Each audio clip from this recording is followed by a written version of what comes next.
Hello friends, स्वागत है आप सभी का हमारे चैनल स्टडी टैब पर। फ्रेंड्स, इस वीडियो में देखेंगे हम अपना नेक्स्ट पार्ट जो अभी सीरीज़ स्टार्ट हुई है हमारी हिस्ट्री को वन लाइनर्स के फॉर्म में कर रहे हैं कवर। तो आज हम यहाँ पर देखने वाले हैं दोस्तों विजयनगर साम्राज्य, साथ ही में हम देखेंगे भक्ति मूवमेंट। जितने भी क्वेश्चंस यहाँ से बनते हैं सबको यहाँ पर मान के चलना। अब ये है लूसेंट जीके का निचोड़, एकदम वन लाइनर की फॉर्म में आपको सभी क्वेश्चंस मिलेंगे। कर लेते हैं स्टार्ट। विजयनगर साम्राज्य पर किन वंशों ने शासन किया? इंपॉर्टेंट है दोस्तों, ये चारों को याद कर लेना। एक है आपका संगम वंश, इसके अलावा सालुव, तुलुव और अराविडु वंश ने। अब इसमें सबसे इंपॉर्टेंट बन जाते हैं दोस्तों आपका यहाँ पर जो विजयनगर साम्राज्य है, ये स्टार्टिंग में इससे बन के आते हैं लगातार क्वेश्चंस। तो आइए करते हैं इसको स्टार्ट। विजयनगर साम्राज्य की स्थापना किसने की? Very very important. कब की पूछेंगे? 1336 ईस्वी में। ये दो भाई थे दोस्तों, एक का नाम है हरिहर, दूसरे का नाम है बुक्का। बिल्कुल दोनों नाम याद कर लो, डायरेक्टली पूछ लेते हैं। विजयनगर का शाब्दिक अर्थ क्या है? तो विजय का मतलब होता है जीत, तो यानी जीत का शहर। चलते हैं आगे। हरिहर एवं बुक्का किसके शिष्य थे? Very very important, repeated question है दोस्तों। ये थे यहाँ पर विद्यारण संत के। आगे चलते हैं नेक्स्ट। हरिहर एवं बुक्का ने अपने पिता संगम के नाम पर किस राजवंश की स्थापना की? तो ये की गई है दोस्तों संगम राजवंश की स्थापना का। सीधे सीधे पूछ लेंगे श्रेय किसको जाता है? ये हैं भाई हरिहर एवं बुक्का। विजयनगर साम्राज्य की राजधानी क्या थी? इंपॉर्टेंट क्वेश्चन है दोस्तों। ये थी यहाँ पर हम्पी, और हम्पी कभी कभी पूछ लेते हैं किस नदी पर है। अच्छा, अगला क्वेश्चन यही मिल गया है। ये है आपकी यहाँ पर तुंगभद्रा नदी के ऊपर। अब चलते हैं आगे नेक्स्ट। विजयनगर साम्राज्य की राजभाषा क्या थी? ये भी बन सकता है दोस्तों। ये थी आपकी तेलुगु। हरिहर एवं बुक्का पहले किसके सामंत थे? तो ये थे दोस्तों यहाँ पर वारंगल के काकतीय शासक प्रताप रुद्रदेव के। आगे चलते हैं। विजयनगर की मुद्रा क्या थी? रिपीटेड क्वेश्चन है दोस्तों। ये थी यहाँ पर पैगोडा। आगे चलते हैं। बुक्का प्रथम ने किसकी उपाधि धारण की? तो ये करता है दोस्तों यहाँ पर वेद मार्ग प्रतिष्ठापक की उपाधि। देखिए दोस्तों, काफ़ी क्वेश्चंस आएंगे इसमें से जो एकदम इंपॉर्टेंट हैं, जो काफ़ी मान के चलना, जो रिपीटेड रहते हैं कॉम्पिटिटिव एग्जाम्स में, उनके लिए मैं अलग से वहाँ पर टिक मार्क कर दूंगा। उनको आप अच्छे से वहीं पर पॉज करके देख लीजिए। आगे चलते हैं। संगम शासकों ने सर्वप्रथम महाराजा धीराज की उपाधि किसने धारण की थी? तो ये की गई थी दोस्तों हरिहर द्वितीय के द्वारा। इटली का यात्री निकोलो कोंटी विजयनगर की यात्रा पर किसके शासनकाल में आया? Very very important question. ये आता है यहाँ पर देवराय प्रथम के शासन काल में। आगे चलते हैं। तुंगभद्रा नदी पर बांध किस शासक ने बनवाया? तो ये बनवाया गया था आपका देवराय प्रथम के द्वारा। देवराय प्रथम ने सिंचाई के लिए किस अन्य नदी पर बांध बनवाया? तो ये बनवाता है दोस्तों हरिद्र नदी के ऊपर। संगम वंश का सबसे प्रतापी शासक, वेरी इंपॉर्टेंट क्वेश्चन दोस्तों, ये कौन था? यहाँ पर देवराय सेकंड। चलते हैं आगे। देवराय सेकंड को किस अन्य नाम से भी पुकारा जाता था? तो ये बोलते थे दोस्तों इमादी देवराय। फारसी राजदूत अब्दुल रज्जाक किसके शासन काल में विजयनगर साम्राज्य में आया था? तो ये आया था दोस्तों आपके देवराय द्वितीय के शासन काल में। प्रसिद्ध तेलुगु कवि श्रीनाथ किसके दरबार में रहे? तो ये रहते थे आपके देवराय सेकंड के। अभिलेखों में किसे गज बेटकर यानी हाथियों का शिकारी कहा गया है? बिल्कुल बन सकता है क्वेश्चन। ये है आपका देवराय सेकंड को। किस शासक ने संस्कृत ग्रंथ महानाटक सुधानिधि एवं ब्रह्मसूत्र पर भाष्य लिखा? ये लिखा गया है देवराय द्वितीय के द्वारा। आप देख लो, ये डायरेक्टली सुधानिधि और ब्रह्मसूत्र यहाँ पर पूछ लेंगे किस ग्रंथ के हैं। ये हैं आपके संस्कृत ग्रंथ के। चलते हैं आगे। प्रौढ़ देवराय किसे बोला जाता है? इंपॉर्टेंट क्वेश्चन है। ये बोलते हैं यहाँ पर कृष्णदेव राय को।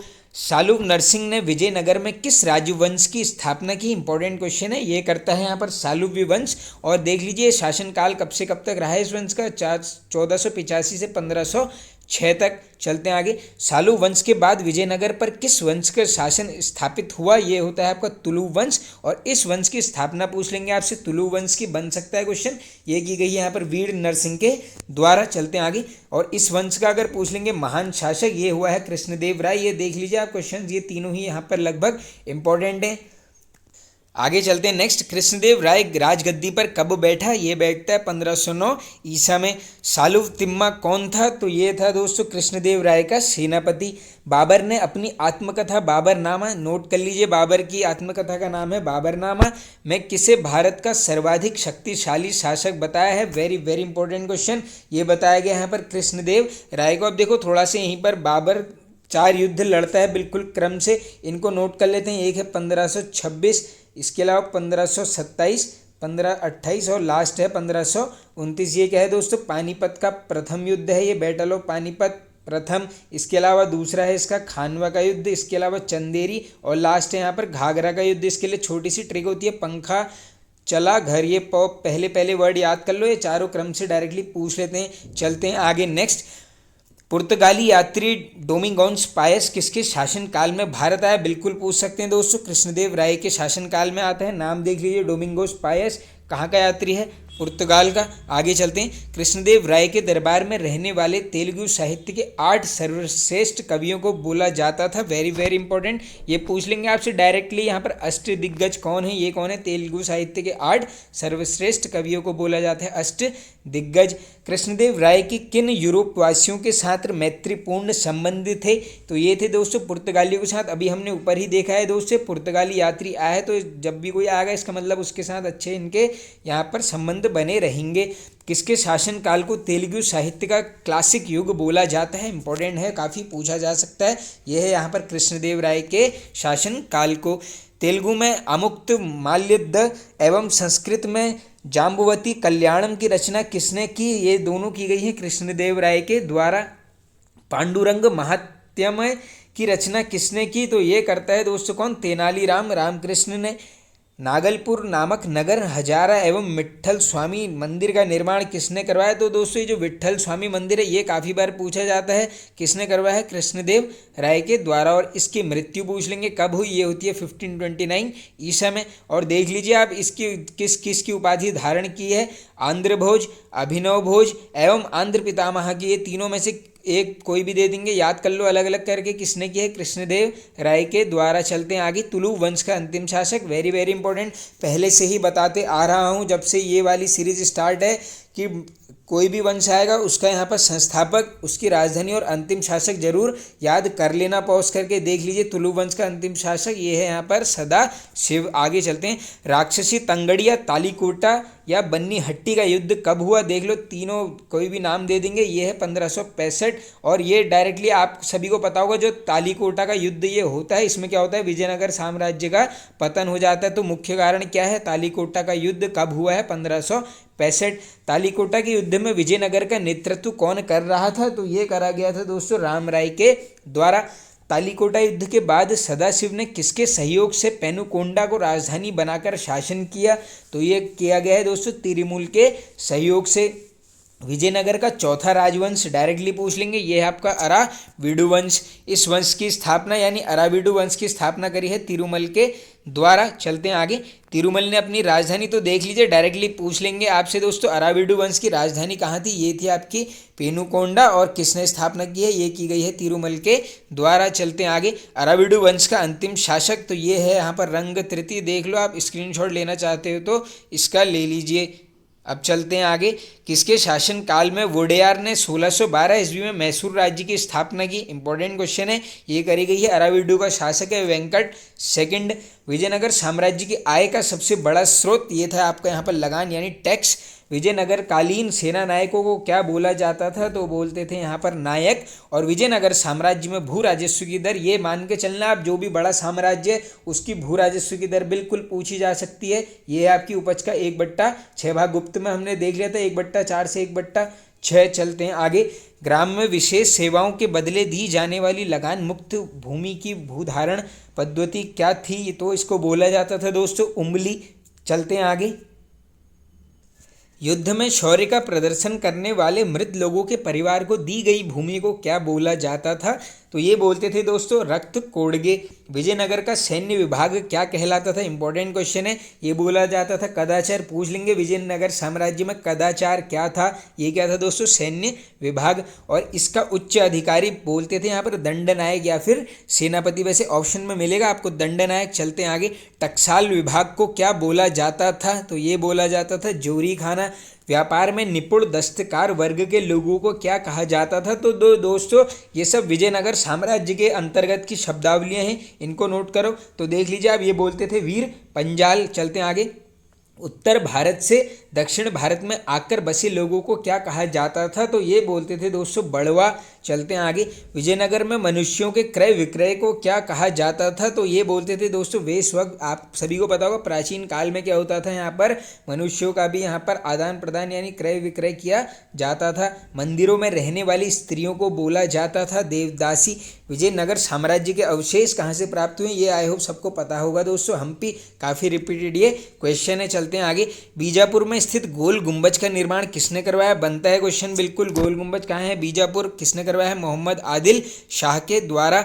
विजयनगर साम्राज्य का कौन सा स्थान गलीचा निर्माण के लिए प्रसिद्ध था?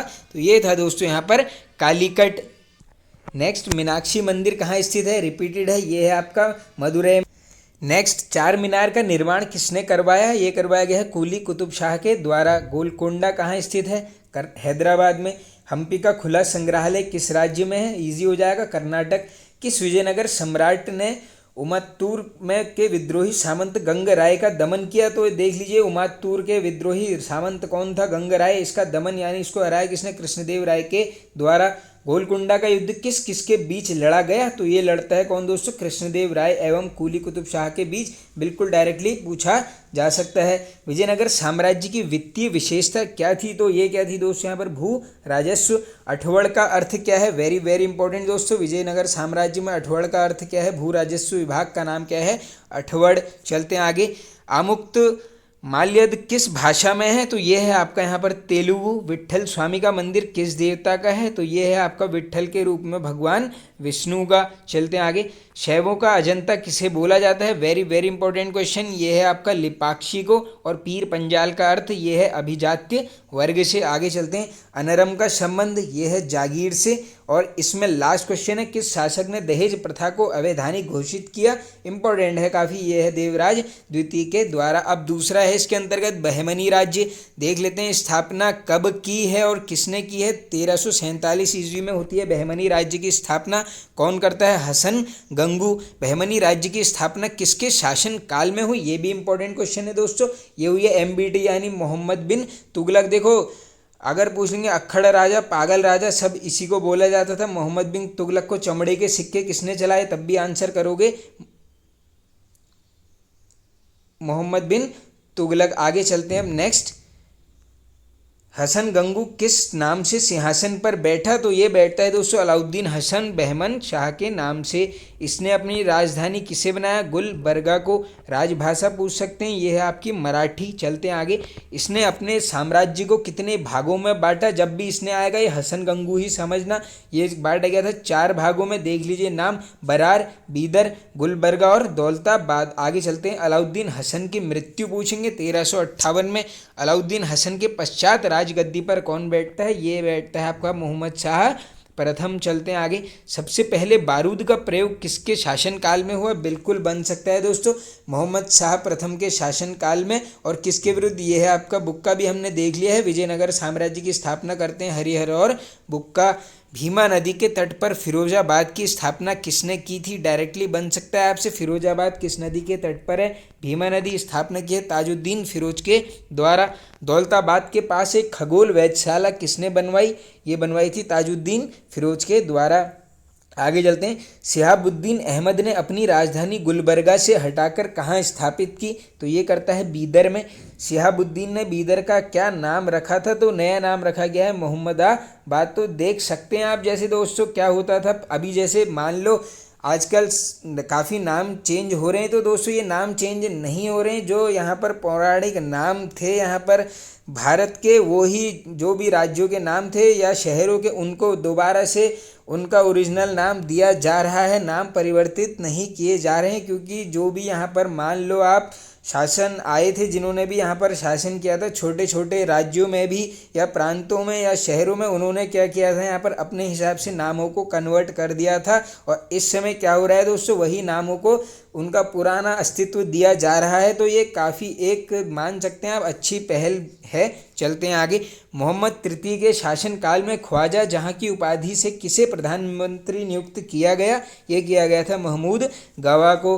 बहमनी राज्य को किस शासक ने चरम पर पहुंचाया? बन सकता है बिल्कुल महमूद गवा के द्वारा। आगे चलते हैं। बीदर में महाविद्यालय की स्थापना किसने की? ये की गई है महमूद गवां के द्वारा। महमूद गवां के पत्रों का संग्रह किस नाम से किया गया है? बन सकता है बिल्कुल रियाजुल इशा। चलते आगे। रूसी यात्री निकितम बहमनी राज्य की यात्रा पर कब आया? इंपॉर्टेंट क्वेश्चन है। 1417 ईस्वी में। इस समय बहमनी राज्य पर किसका शासन था? यानी जब ये रूसी यात्री आता है निकितम बहनी, शासनकाल चल रहा था ताजुद्दीन फिरोज का। चलते हैं आगे। बहमनी वंश का अंतिम शासक बिल्कुल इंपॉर्टेंट है, ये है आपका कलीमुल्ला। बहमनी राज्य में सबसे पहले कौन सा राज्य स्वतंत्र हुआ? ये था आपका बरार। आगे चलते हैं। बहमनी साम्राज्य से सबसे अंत में कौन सा राज्य स्वतंत्र हुआ? ये होता है आपका बीजर। आगे चलते हैं। बहमनी राज्य में कुल कितने शासक हुए? इंपॉर्टेंट है आंकड़ा, ये हैं आपके 18। अब देखेंगे हम दोस्तों उस समय के कुछ स्वतंत्र जो प्रांतीय राज्य थे उनको डिस्कस करेंगे। सबसे पहले करेंगे हम कश्मीर। कश्मीर में हिंदू राज्य की स्थापना किसने की? Very very important. कब की? 1301। किसने? सुहादेव के द्वारा। कश्मीर में मुस्लिम वंश की स्थापना पूछेंगे 1339। किसने की? शाहमीर के द्वारा। शाहमीर किस नाम से गद्दी पर बैठा? तो ये बैठता है आपका शमसुद्दीन शाह मीर, और इसने अपनी राजधानी ये बनवाया है इंद्रकोट को। चलते हैं आगे। अलाउद्दीन ने राजधानी इंद्रकोट से हटाकर कहाँ स्थापित की? ये करता है अलाउद्दीनपुर। कहाँ है ये? श्रीनगर में। चलते हैं आगे। जैन उल आबदीन सिंहासन पर कब बैठा? 1420 में। जैन उल आबदीन को किस अन्य नाम से पुकारा जाता है? ये बोलते हैं कश्मीर का अकबर। डायरेक्टली पूछ लेंगे आपसे। आप सभी को पता होगा जो नॉर्मल अकबर भी है उसने भी यहाँ पर जैन उल आबदीन बोला जाता था। चलते हैं आगे। उसका पूरा नाम ही यही था दोस्तों। जैन उल आबदीन की किन भाषाओं का ज्ञाता था? तो ये था आपका कश्मीरी, संस्कृत, फारसी और तिब्बती भाषा का। जैन उल आबदीन ने महाभारत और राज तरंगिणी का किस भाषा में अनुवाद करा है? Very very important question.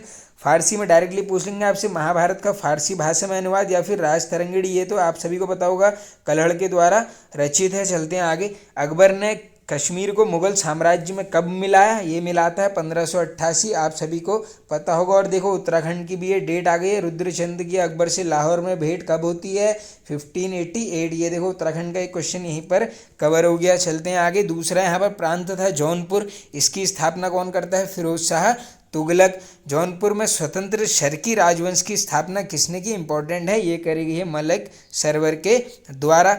Khwaja जहान को मलिक उस शर्क की उपाधि किसने दी? तो ये देख लीजिए 1394 में दी है। फिरोज शाह का पुत्र है सुल्तान महमूद। चलते हैं आगे। जौनपुर कितने वर्षों तक स्वतंत्र रहा? बिल्कुल बन सकता है 75 वर्षों तक। और जौनपुर पर किसने कब्जा किया? ये करता है बहलोल लोदी। चलते हैं आगे। अटाला देवी की मस्जिद का निर्माण किसके द्वारा किया गया? तो ये करता है दोस्तों 1408 में शर्की सुल्तान इब्राहिम शाह। जामा मस्जिद का निर्माण किसके द्वारा किया गया? 1470 में किया है हुसैन शाह शर्की के द्वारा। झंझेरी मस्जिद का निर्माण पूछेंगे 1430 में किसने? इब्राहिम शर्की ने। लाल दरवाजा मस्जिद का निर्माण 1450 में मोहम्मद शाह में। अब चलते हैं आगे। अगला जो प्रांत था बंगाल। आगे चलते हैं। बंगाल को दिल्ली सल्तनत में किसने मिलाया? काफ़ी रिपीटेड है दोस्तों। ये मिलवाया गया है यहाँ पर इख्तियारुद्दीन मोहम्मद बिन बख्तियार खिलजी। ये बस ये याद कर लो पीछे का नाम। गयासुद्दीन तुगलक ने बंगाल को कितने भागों में विभाजित किया? ये किया गया है 3। देख लो लखनौती, सोनारगांव और सतगांव। चलते हैं आगे। पांडुआ में अदीना मस्जिद का निर्माण करवाया 1364 में किसने? सुल्तान सिकंदर शाह ने। बंगाल का कौन सा शासक अपनी न्यायप्रियता के लिए प्रसिद्ध था? तो ये था यहाँ पर गयासुद्दीन आजम शाह। अलाउद्दीन हुसैन शाह ने अपनी राजधानी को पांडुआ से कहाँ स्थानांतरित किया? तो ये किया गया है गौड़ में। आगे चलते हैं। महाप्रभु चैतन्य किस शासक के समकालीन थे? बिल्कुल बन सकता है दोस्तों, ये थे यहाँ पर अलाउद्दीन शाह के। अलाउद्दीन ने किस आंदोलन की शुरुआत की? ये बनता है क्वेश्चन। सत्यपीर आंदोलन की शुरुआत किसने की है? अलाउद्दीन ने। अलाउद्दीन के शासन काल में श्री कृष्ण विजय की रचना किसने की? देख लीजिए किसने की है? मालाधार बसु ने। किसकी रचना? श्री कृष्ण विजय की। मालाधार बसु ने किसकी उपाधि धारण की? ये करता है यहाँ पर गुड़राज खान की। आगे चलते हैं। गौड़ में बड़ा सोना एवं कदम रसूल मस्जिद का निर्माण किसने कराया? ये कराता है नसरुद्दीन नुसरत शाह। चलते हैं आगे। दूसरा प्रांत है मालवा। मालवा को स्वतंत्र किसने घोषित किया? इंपॉर्टेंट है, काफ़ी बनते रहता है दोस्तों। कब किया? 1401। किसने? दिलावर खां के द्वारा। दिलावर खां का उत्तराधिकारी पूछेंगे, आंसर करोगे अलप शाह, और अलप शाह की उपाधि है ये हुसंग शाह की। और ये पूछ लेंगे आपसे हुसंग शाह मालवा का शासक कब बना, ये बनता है 1405 ईस्वी में। चलते हैं आगे। हुसंग शाह अपनी राजधानी को धारा से कहाँ लेकर गया, ये लेकर गया जाता है यहाँ पर मांडू में। मालवा में खिलजी वंश की स्थापना, वेरी वेरी इंपॉर्टेंट क्वेश्चन दोस्तों, ये की गई है यहाँ पर महमूद शाह के द्वारा। मालवा को गुजरात में किस शासक ने मिलाया, ये भी क्वेश्चन पूछा जाता है दोस्तों, बहादुर शाह के द्वारा मिलाया गया है। मांडू के किले का निर्माण बनता है क्वेश्चन, ये भी, ये तीनों ही इंपॉर्टेंट हैं, ये तीनों बनते रहते हैं, हुसंग शाह के द्वारा कराया गया है। इस किले में सबसे महत्वपूर्ण क्या है, ये है आपका दिल्ली दरवाजा। बाज बहादुर एवं रूपमती के महल का निर्माण किसने करवाया था, ये करवाता है सुल्तान नासिरुद्दीन शाह। हिंडोला भवन या दरबार हाल का निर्माण किसने करवाया, ये भी हुसंग शाह के द्वारा करवाया गया है। मांडू में जहाज महल का निर्माण, वेरी वेरी इंपॉर्टेंट क्वेश्चन दोस्तों, ये रिपीटेड है, ये है गयासुद्दीन खिलजी के द्वारा। आगे चलते हैं। फतेहाबाद में कुश कमल का निर्माण किसने करवाया है, तो दोस्तों ये कुश्क महल का निर्माण कराया है महमूद खिलजी के द्वारा। चलते हैं आगे। अगला जो प्रांत है ये है आपका गुजरात। गुजरात के शासक राजा कर्ण को पराजित कर इसे दिल्ली सल्तनत में किसने मिलवाया, देख लो कब, 1297 ईस्वी में अलाउद्दीन के द्वारा। जफर खां किसकी उपाधि धारण कर गुजरात का स्वतंत्र सुल्तान बना, तो देख लीजिए गुजरात का स्वतंत्र सुल्तान कौन बना है, जफर खां। उपाधि है यहाँ पर सुल्तान मुजफ्फर शाह की। कब, 1407 में। साबरमती के किनारे अहमदाबाद नगर को किसने बसाया, रिपीटेड है, ये बसाया है अहमद शाह के द्वारा। चलते हैं आगे। अहमद शाह ने अपनी राजधानी पाटन से कहाँ स्थानांतरित करी है, पाटन गुजरात में ही पड़ता है, अहमदाबाद में स्थानांतरित की गई है। गुजरात का सबसे प्रसिद्ध शासक बन सकता है, ये है आपका महमूद बेगड़ा। चलते हैं आगे। गिरनार के निकट मुस्तफ़ाबाद और चम्पानेर के निकट मोहम्मदाबाद नगर बसाए, दोनों बसाए महमूद बेगड़ के द्वारा। अकबर ने गुजरात को मुगल साम्राज्य में कब मिलाया, बनती है डेट 1572 ईस्वी में। चलते हैं आगे। नेक्स्ट प्रांत है दोस्तों मेवाड़। मेवाड़ के गुहेलौत राजवंश के शासक रत्न सिंह को पराजित कर मेवाड़ को दिल्ली सल्तनत में किसने मिलाया, ये मिलाता है आपको अलाउद्दीन खिलजी 1303 में। किस शासक ने मोहम्मद तुगलक को हराकर मेवाड़ को स्वतंत्र करवा लिया, तो ये करवाता है यहाँ पर सिसोदिया वंश का शासक हमीर देव, बिल्कुल बन सकता है क्वेश्चन। चलते हैं आगे। चित्तौड़ में विजय स्तंभ की स्थापना किसने की, वेरी वेरी इंपॉर्टेंट, ये डेट भी याद कर लो, 1448 में राणा कुंभा के द्वारा। 1527 ईस्वी में खानवा का युद्ध किसके मध्य हुआ, अभी आपको बताया था मैंने, 1527 में होता है खानवा का युद्ध, राणा संगा और बाबर के मध्य होता है और बाबर की हो जाती है इसमें विजय। 1576 ईस्वी में हल्दी घाटी का युद्ध किसके मध्य हुआ, ये होता है आपका यहाँ पर राणा प्रताप और अकबर के बीच, और इसमें विजय होती है अकबर की। और मेवाड़ की राजधानी पूछ लेते हैं कभी कभी, ये है आपकी चित्तौड़गढ़। चलते हैं आगे। मेवाड़ को किस शासक ने मुगल साम्राज्य में मिलाया था, बनता है क्वेश्चन, ये मिलवाया गया है जहांगीर के द्वारा। आगे चलते हैं। खानदेश प्रांत को जान लेते हैं। खानदेश की स्थापना किसने की और कब की, 1382 में अहमद राजा फारूकी के द्वारा। और खानदेश पूछ लेंगे किन नदियों के तट पर है, या फिर संगम, नर्मदा और ताप्ती। खानदेश की राजधानी सब इंपॉर्टेंट है, ये है यहाँ पर बुरहानपुर, और इसका सैनिक मुख्यालय को बोलते थे असीरगढ़ में था ये। चलते हैं आगे। खानदेश को मुगल साम्राज्य में किसने मिलवाया, ये मिलाता है अकबर, कब, 1601 में। अब यहाँ से देखेंगे हम 15वीं और 16वीं सदी के जो भक्ति मूवमेंट चल रहा था, यानी धार्मिक आंदोलन को, बिल्कुल इंपॉर्टेंट टॉपिक है, यहाँ से मान के चलना एक क्वेश्चन बनता ही है। तो आइए जान लेते हैं भक्ति आंदोलन का विकास किसने किया, तो ये किया गया है, देख लो, 12 अलवार वैष्णव संत और 63 नयनार शैव संतों के द्वारा, ये आंकड़े बन सकते हैं बिल्कुल एग्जाम में। चलते हैं आगे। शैव संत अपार ने किस शासक को शैव धर्म स्वीकार करवाया, तो ये करवाता है दोस्तों पल्लव राजा जो था वहाँ पर महेंद्र वर्मन को। भक्ति कवि को क्या कहा जाता था, नाम से स्पष्ट हो रहा है। संत और वैष्णव संत कहाँ लोकप्रिय हुए, बनता है क्वेश्चन, ये हुए हैं महाराष्ट्र में। भक्ति आंदोलन को दक्षिण भारत से उत्तर भारत में किसके द्वारा लाया गया, वेरी वेरी इंपॉर्टेंट क्वेश्चन दोस्तों, डायरेक्टली पूछ ले रहे हैं। साउथ से नॉर्थ में कौन लाता है, ये लाते हैं यहाँ पर रामानंद जी। चलते हैं आगे। बंगाल में कृष्ण भक्ति के प्रारंभिक प्रतिपादक कौन थे, तो ये थे दोस्तों यहाँ पर विद्यापति ठाकुर और चंडीदास। रामानंद की शिक्षा से कितने संप्रदायों का प्रादुर्भाव हुआ, ये हुआ है 2, एक थे सगुण, दूसरे निर्गुण। चलते हैं आगे। पुनर्जन्म में विश्वास रखने वालों को बोलते थे यहाँ पर सगुण, और भगवान के निराकार रूप में पूजने वाले को बोलते थे यहाँ पर निर्गुण। चलते हैं आगे। रामानुजाचार्य ने किसे अपना आराध्य माना? तो ये माना गया दोस्तों प्रभु श्री राम को। चलते हैं आगे। इनका जन्म कब और कहाँ हुआ? ये कौन है? इनका मतलब रामानुजाचार्य जी की बात चल रही है। जन्म कब हुआ? 1017 ईस्वी में। कहाँ पर? मद्रास के पेरूबर में। चलते हैं आगे। मृत्यु पूछेंगे 1137 ईसा में। रामानंद का जन्म कब और कहाँ हुआ पूछेंगे। जन्म देख लीजिए, ये होता है 1299 में। कहाँ पर? ये हुआ है आपका प्रयाग में। और रामानुजाचार्य जी का देख लिया 1017 में। कहाँ पर? मद्रास के पेरुम्बूर में। इनकी शिक्षा कहाँ हुई? इनकी मतलब रामानंद, ये हुई है प्रयाग तथा वाराणसी में। आगे चलते हैं। शिक्षा कहाँ हुई? प्रयाग तथा, अच्छा ये तो देख लिया। इन्होंने किसे मोक्ष का एकमात्र साधन स्वीकार किया? ये किया है भक्ति को। चलते हैं आगे। इनके प्रमुख शिष्य, डायरेक्टली क्वेश्चन बनता है दोस्तों यहाँ पर। रामानंद के शिष्य एक इंपॉर्टेंट है यहाँ पर, कबीर, रैदास, धन्ना, सेना और पीपा। सब अलग अलग करके याद कर लो। कबीर का जन्म कब और कहाँ हुआ? 1425 ईस्वी। कहाँ पर? लहरतारा में। कहाँ है? काशी में। और कबीर कौन सी भक्ति की धारा से जुड़े थे? ये रिपीटेड क्वेश्चन है दोस्तों। ये थे यहाँ पर निर्गुण भक्ति से। और इनके जो अनुयायी थे यानी जो इन्हें फॉलो करते थे वो कहलाते थे कबीर पंथी। चलते हैं आगे। कबीर के उपदेश किस ग्रंथ में संग्रहित हैं? ये हैं यहाँ पर आपके शबद ग्रंथ में। कबीर की मृत्यु कहाँ हुई थी? तो ये होती है दोस्तों मगहर में। गुरु नानक ने किस धर्म की स्थापना की? तो बिल्कुल इजी हो जाएगा, सिख धर्म की। जन्म कब और कहाँ हुआ देख लो, ये होता है आपका तलवंडी नामक स्थान। कब? 1469 ईसा में। चलते हैं आगे। यह स्थान किस नाम से प्रसिद्ध हुआ? तो देख लीजिए जहाँ पर जन्म हुआ है ये प्रसिद्ध हो गया है ननकाना साहब नाम से प्रसिद्ध। इनके माता पिता कौन थे? डायरेक्टली पूछ लेते हैं। पिता का नाम कालूराम और माता का नाम है तृप्ता देवी। इनका विवाह किसके साथ हुआ? तो ये होता है दोस्तों बटाला के मूल राज खत्री की बेटी सुलक्ष्मी से। चलते हैं आगे। गुरु नानक ने कितनी बार देश का चक्कर लगाया? बिल्कुल बन सकता है, ये लगाया है इन्होंने 5 बार। चलते हैं आगे। इन चक्करों को क्या बोला जाता है? तो ये बोला जाता है दोस्तों उदासीन। जैसे हमने देखा था यहाँ पर बुद्ध का ग्रह त्याग क्या बोलते थे? महाभ्रनिष्क्रमण। उसी प्रकार ये पूछा गया है यहाँ पर। गुरु नानक ने जो यहाँ पर चक्कर लगाए हैं देश को, इनको क्या बोला गया है? ये बोला गया है उदासीन। चलते हैं आगे। इन्होंने किसके माध्यम से उपदेश दिए? तो आप सबको पता होगा उस टाइम पर क्या करते थे ये लोग? कीर्तन करते थे, यानी कीर्तनों के द्वारा। चलते हैं आगे। इन्होंने अपने अंतिम दिनों में अपना डेरा कहाँ स्थापित किया? तो ये किया है रावी नदी के किनारे करतारपुर में। इन्होंने अपना उत्तराधिकारी किससे नियुक्त किया? तो ये किया गया है दोस्तों यहाँ पर गुरु अंगद देव को, यानी लहना बोला जाता है इनको।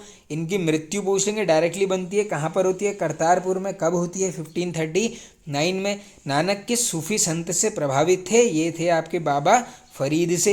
इनका धर्मोद्देश क्या था? तो ये था यहाँ पर मानव बंधुत्व। और चैतन्य का जन्म कब और कहाँ हुआ? बिल्कुल इंपॉर्टेंट डेट है, ये होता है 1486 में। कहाँ पर? नदिया। कहाँ पर? बंगाल के अंतर्गत है मायापुर गांव में। ये किस संप्रदाय से जुड़े थे? यानी चैतन्य प्रभु की बात चल रही है, ये जुड़े थे यहाँ पर गौड़ीय संप्रदाय से। इनके माता पिता, माता पूछेंगे सची देवी, पिता है यहाँ पर जगन्नाथ मिश्र। चलते हैं आगे।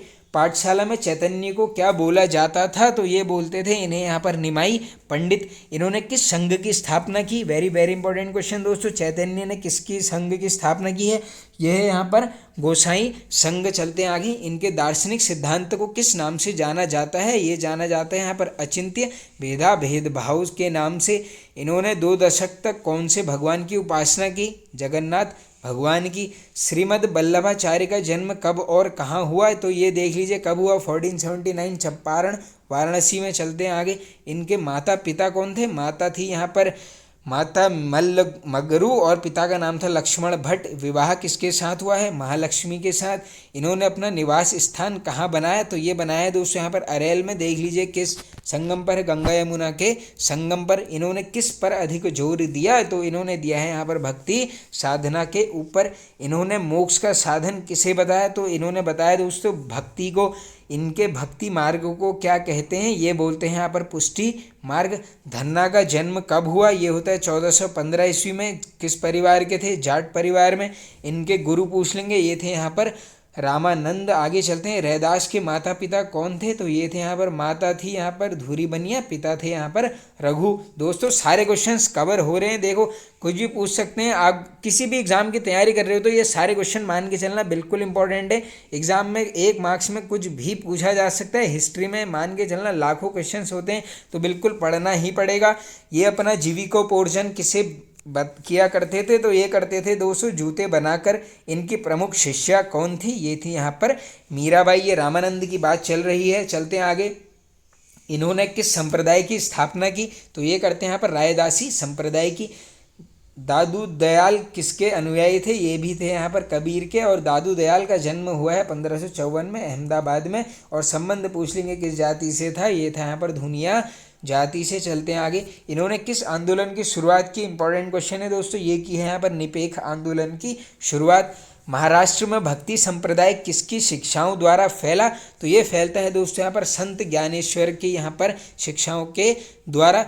पुष्टि मार्ग के दर्शन की स्थापना किसने की? ये करते हैं यहाँ पर वल्लभाचार्य। अद्वैतवाद के सिद्धांत का प्रतिपादन। ये दोनों क्वेश्चन इंपॉर्टेंट हैं, दोनों याद करो बिल्कुल। अद्वैतवाद के सिद्धांत को प्रतिपादन करते हैं कौन? आदिगुरु शंकराचार्य जी। चलते हैं आगे। भक्ति आंदोलन के दौरान असम में भक्ति आंदोलन को किसने चलाया? बन सकता है क्वेश्चन। असम में चलाया है शंकर देव के द्वारा। किस भाषा को लोकप्रिय बनाने के लिए चंडीदास ने योगदान दिया? ये है आपका बंगाली भाषा। रामानुज के अनुयायी को क्या बोला जाता था? ये बोलते थे यहाँ पर वैष्णव। और बीजक के रचयिता अभी देख लेते हैं हमने यहाँ पर। कबीर ग्रंथ किसमें है? बीजक। ये है आपके कबीर दास के द्वारा रचयिता हैं। महात्मा बुद्ध एवं मीराबाई के जीवन दर्शन में कौन सी मुख्य विशेष समानता थी? ये थी यहाँ पर संसार का दुख पूर्ण होना। प्रसिद्ध भक्ति रस कवित्री मीराबाई किसकी पुत्री थी? तो ये थी दोस्तों यहाँ पर भोजराज की। यदि संस्कृत मातृभाषा है तो क्या ये मेरी मातृभाषा दस्यु भाषा है? यह कथन किसका है? बन सकता है बिल्कुल। ये कथन है यहाँ पर एकनाथ का। चलते हैं आगे। भक्त तुकाराम किस मुगल सम्राट के समकालीन थे? ये थे यहाँ पर जहांगीर के।